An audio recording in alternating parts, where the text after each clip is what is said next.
റിയൽമിയുടെ Realme 11 5G എന്ന പുതിയൊരു smart phone ഇപ്പം ഇന്ത്യൻ മാർക്കറ്റിൽ ലോഞ്ച് ചെയ്തിട്ടുണ്ട്. ഈ ഒരു സ്മാർട്ട് ഫോൺ 19,000 രൂപ പ്രൈസ് റേഞ്ചിലാണ് വരുന്നത്. ഈ ഒരു വീഡിയോയിൽ നമ്മൾ നോക്കാൻ പോകുന്നത് റിയൽമി 11 5G എന്ന ഫോണിൻ്റെ ഒരു സ്പെസിഫിക്കേഷൻ അനാലിസിസ് ആണ്.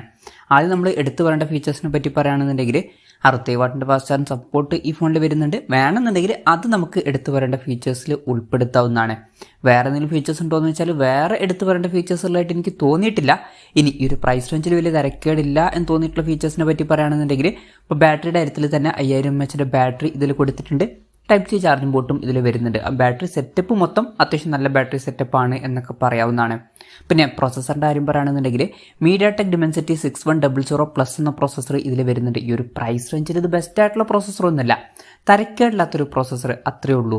പിന്നെ ശ്രദ്ധിക്കേണ്ട ഒരു കാര്യം എന്താ വെച്ചാൽ ഇപ്പോൾ നിങ്ങൾ ഈ ഒരു പ്രൈസ് റേഞ്ചിൽ നോക്കുന്നത് ഗെയിമിങ്, പെർഫോമൻസ് ഇതുപോലുള്ള കാര്യങ്ങളൊക്കെ ആണെന്നുണ്ടെങ്കിൽ ബെറ്റർ ആയിട്ടുള്ള പ്രോസസ്സറുമായിട്ട് വരുന്ന ഫോണുകളൊക്കെ വരുന്നുണ്ട്. ഈ ഒരു പ്രൈസ് റേഞ്ചിൽ സ്നാപ്ഡ്രാഗൺ 778G എന്ന പ്രോസസ്സറുമായിട്ട് വരുന്ന ഫോണുകൾ വരുന്നുണ്ട്. ഈവൻ റിയൽമിയുടെ തന്നെ ഇതേ ഒരു പ്രൈസ് റേഞ്ചിൽ റിയൽമി നാർസോ 50 Pro എന്ന സ്മാർട്ട് ഫോണിൽ mediatek dimensity 920 എന്ന പ്രോസസ്സർ വരുന്നുണ്ട്. ആ ബെറ്റർ ആയിട്ടുള്ള പ്രോസസ്സർ വേണമെന്നുണ്ടെങ്കിൽ ഈ ഒരു പ്രൈസ് റേഞ്ചിൽ ബെറ്റർ ആയിട്ടുള്ള ഓപ്ഷൻസ് കിട്ടുന്നുണ്ട്. എന്നാലും ഈ ഒരു പ്രൈസ് റേഞ്ചിൽ ഇത് തരക്കേടില്ലാത്തൊരു ആവറേജ് ആയിട്ടുള്ള പ്രോസസ്സറാണ് എന്ന് പറയാവുന്നതാണ്. പക്ഷേ പ്രോസസ്സർ ഈ ഒരു ഫോണിൻ്റെ വലിയൊരു സ്ട്രോങ് പോയിന്റ് അല്ല എന്നുള്ള കാര്യം പ്രത്യേകം ഒന്ന് ഓർത്ത് വെക്കുക. പിന്നെ 5G സപ്പോർട്ടൊക്കെ വരുന്നുണ്ട്. 9 5G ബാൻഡ്സ് കൊടുത്തിട്ടുണ്ട്. ഫോണിൻ്റെ ബേസ് വേരിയൻറ്റിൽ തന്നെ 8GB RAM ഒക്കെ വരുന്നുണ്ട്. 128GB ഇന്റേണലാണ് ബേസ് വേരിയൻറ്റിൽ വരുന്നത്. 8GB റാമും 256GB ഇന്റേണലുമായിട്ട് വരുന്ന ഒരു വെർഷനും വരുന്നുണ്ട്. LPDDR4Xൻ്റെ റാമാണ് ഇതിൽ ഉപയോഗിച്ചിരിക്കുന്നത്. UFS 2.2 സ്റ്റോറേജ് ടൈപ്പും വരുന്നുണ്ട്. മെമ്മറി എക്സ്പാൻഡ് ചെയ്യുകയാണെന്നുണ്ടെങ്കിൽ ഡെഡിക്കേറ്റഡ് മെമ്മറി കാർഡ് സ്ലോട്ട് ഈ ഫോണിൽ കൊടുത്തിട്ടുണ്ട്. അതായത് 2 സിം യൂസ് ചെയ്യുമ്പോൾ തന്നെ ഒരു മെമ്മറി കാർഡ് നമുക്ക് സെപ്പറേറ്റ് ആയിട്ട് യൂസ് ചെയ്യാം.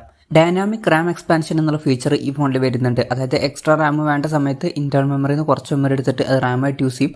അങ്ങനെ 8GB റാം വരെ എക്സ്ട്രാ നമുക്ക് ലഭിക്കുന്നതായിരിക്കും. 3.5mm മോഡി ജാക്ക് ഈ ഫോണിൽ കൊടുത്തിട്ടുണ്ട്.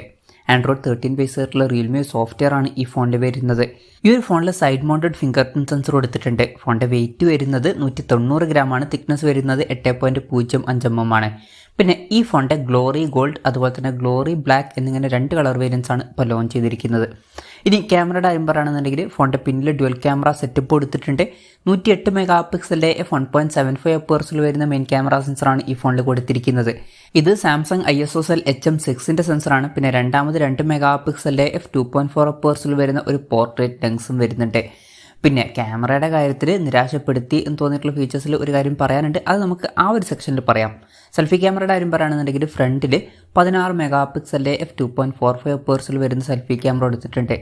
പിന്നെ തിരക്കുള്ള എന്ന് തോന്നിയിട്ടുള്ള ഫീച്ചേഴ്സിൻ്റെ കാര്യത്തിൽ പറയാനുള്ള കാര്യങ്ങൾ 120 Hz റിഫ്രഷ് റേറ്റ് ഇതിൽ സപ്പോർട്ട് ചെയ്യുന്നുണ്ട്. 240 Hz ടച്ച് സാമ്പിളിംഗ് റേറ്റും ഇതിൽ വരുന്നുണ്ട്. പഞ്ചോൾ ഡിസൈൻ കൊടുത്തിട്ടുണ്ട്. പഞ്ചോൾ വരുന്നത് ടോപ്പ് സെൻറ്റർ ഭാഗത്തായിട്ടാണ്. ഏകദേശം 91.4% സ്ക്രീൻ ടു ബോഡി റേഷ്യോ ഒക്കെ ഈ ഫോണിൽ വരുന്നുണ്ട്. ഫോണിൻ്റെ പീക്ക് ബ്രൈറ്റ്നസ് വരുന്നത് 680 nits ആണ്. അപ്പോൾ ഇതൊക്കെയാണ് വലിയ തിരക്കേടില്ല എന്ന് തോന്നിയിട്ടുള്ള ഫീച്ചേഴ്സിൽ പറയാനുള്ള കാര്യങ്ങൾ. ഇനി ഈ ഒരു പ്രൈസ് റേഞ്ചിൽ കുറച്ചൊക്കെ നിരാശപ്പെടുത്തി എന്ന് തോന്നിയിട്ടുള്ള ഫീച്ചേഴ്സിനെ പറ്റി പറയുകയാണെന്നുണ്ടെങ്കിൽ ഒന്ന് ഡിസ്പ്ലേയുടെ കാര്യത്തിൽ 6.72 ഇഞ്ചിൻ്റെ ഫുൾ HD+ ഡിസ്പ്ലേ ആണ് വരുന്നത്. ഇതിൽ LCD പാനലാണ് ഉപയോഗിച്ചിരിക്കുന്നത്. AMOLED ഡിസ്പ്ലേ വരുന്നില്ല.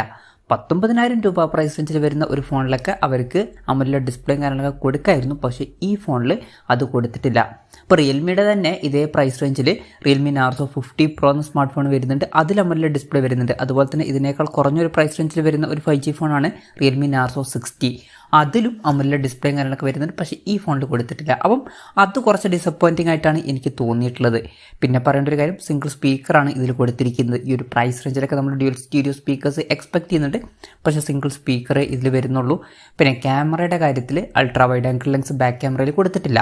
അപ്പോൾ 19,000 രൂപ പ്രൈസ് റേഞ്ചിലൊക്കെ നമ്മൾ ultra wide angle lens expect ചെയ്യുന്നുണ്ട്. പക്ഷേ ഈ ഒരു ഫോണിൽ അതും മിസ്സിംഗ് ആണ്.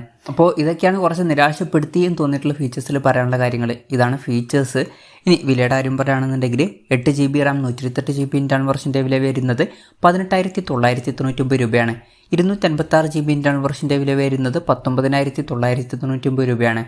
ഓഗസ്റ്റ് 29 മുതൽ ഈ ഫോണിൻ്റെ സെയിലും കാര്യങ്ങളൊക്കെ സ്റ്റാർട്ട് ചെയ്യുന്നതായിരിക്കും. ഫ്ലിപ്കാർട്ട് വഴിയും അതുപോലെ തന്നെ realme.com വഴിയുമാണ് ഈ ഫോണിൻ്റെ സെയിലും കാര്യങ്ങളൊക്കെ നടക്കുന്നത്.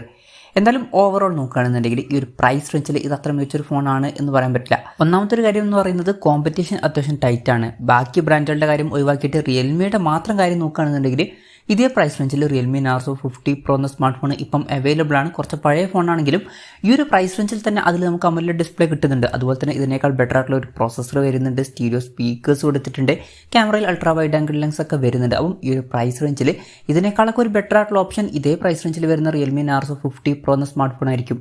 ഇനി പുതിയൊരു സ്മാർട്ട് ഫോൺ വേണമെന്നുണ്ടെങ്കിൽ ഇതിനേക്കാൾ കുറഞ്ഞൊരു പ്രൈസ് റേഞ്ചിൽ റിയൽമി നാർസോ 60 എന്ന സ്മാർട്ട് ഫോൺ വരുന്നുണ്ട്. പ്രോസസ്സർ ഇതിന്റെ തൊട്ട് താഴെയുള്ള പ്രോസസ്സറാണ്, എന്നാലും അതിൽ AMOLED ഡിസ്പ്ലേയും കാര്യങ്ങളൊക്കെ വരുന്നുണ്ട്. പിന്നെ ഈ ഒരു പ്രൈസ് റേഞ്ചിൽ സാംസങ്ങിന്റെ 5G സപ്പോർട്ട് ചെയ്യുന്ന AMOLED ഡിസ്പ്ലേ ഉള്ള ഫോണുകളൊക്കെ വരുന്നുണ്ട്. അപ്പോൾ കോമ്പറ്റീഷൻ കുറച്ച് ടൈറ്റ് ആണ്. ഈ ഒരു പ്രൈസ് റേഞ്ചിൽ ഈ ഫോൺ അത്ര മികച്ചൊരു ഫോണാണ് എന്ന് പറയാൻ പറ്റില്ല.